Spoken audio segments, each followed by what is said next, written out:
Men face stigma and lack spaces to discuss challenges affecting their mental health. In the social service world for a long time. I've been a therapist. I've been in this mental health space for a long time, and I've seen it directly imposed from educational level to a workplace level to just academically, where there is no counter to to masculinity. There is no counter at all that's being pushed on a mainstream level. It's just beat down men, and that doesn't mean that men like we don't have issues to work on, Yeah. but there's no opportunity to work on those issues. It's just you're a man, you're bad, and it's like damn, that's it.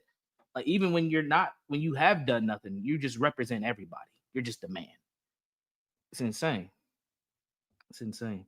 But But that's not how society's treating it. They're treating it as in this particular aspect, if we're looking at the red pill, it's misogynistic, it's mhm, hateful or hostile towards women, it's extreme ideologies.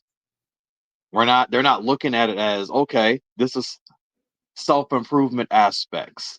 They're not looking at it as, hey, it's accountability for the men, or focus on things to better yourself.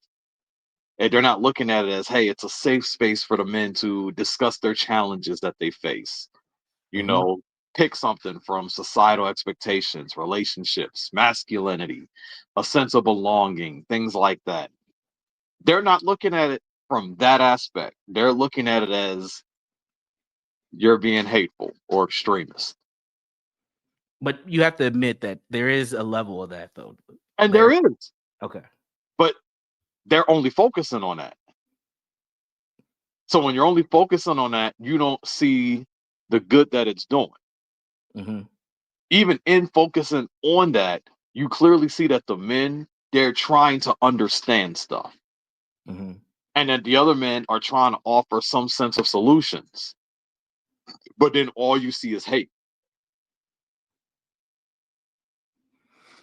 And I think, and we'll get into this too, because I think there's levels to this red pill piece. There's pieces, and and I think that strategically it's been demonized because it has helped so many men. So my answer to the question is, I ultimately believe that it has helped, but it has hurt men who don't have their own frame. As I let off with that video, there's a lot of aimless men of all ages, but there's a lot of men who their whole purpose has been surrounded by attempting to get women, get pussy at the end of the day. Like that's their main drive in life is to get pussy.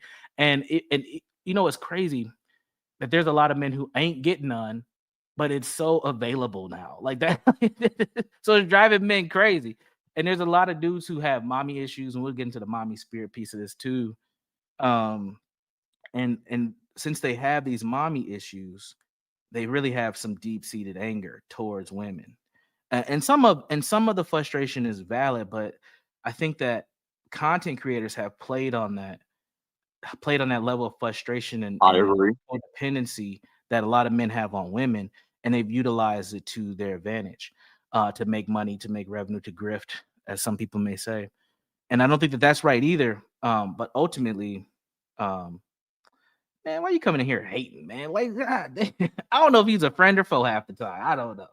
I don't want to say black men, but I'd say men, period. But black men, I think we have a unique position with our women.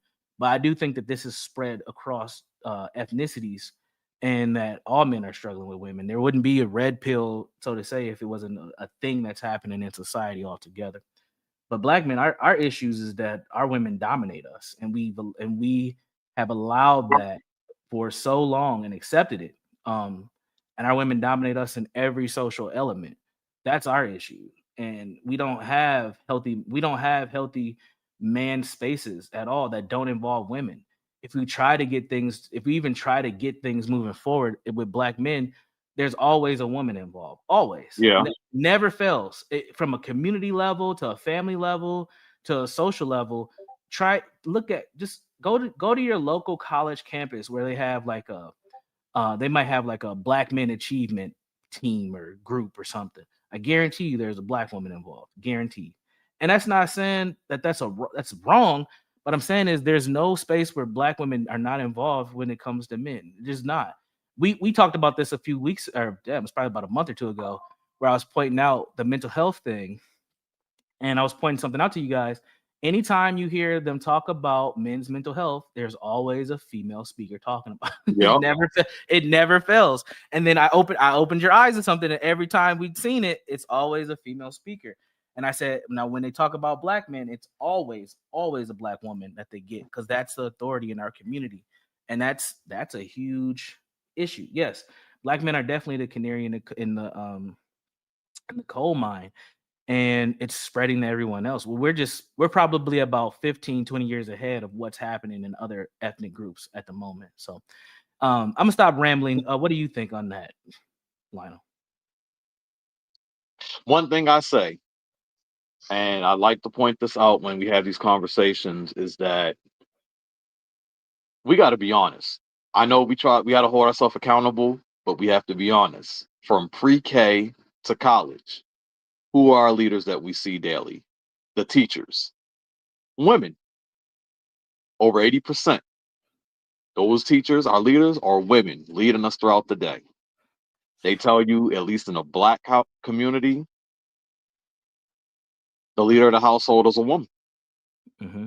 Mostly. They're the ones you're seeing after school. Grandma, Nana, Mama, big sister. Hopefully not that, but you're seeing them. Mm-hmm. When you're going to work, just average jobs, you're generally seeing the women. You're dominated by feminine influence growing up. It's kind of hard not to start to, I don't want to say develop feminine tendencies, but it's be influenced by the way the women want you to move. Right. That's why these people are influenced a certain type of way.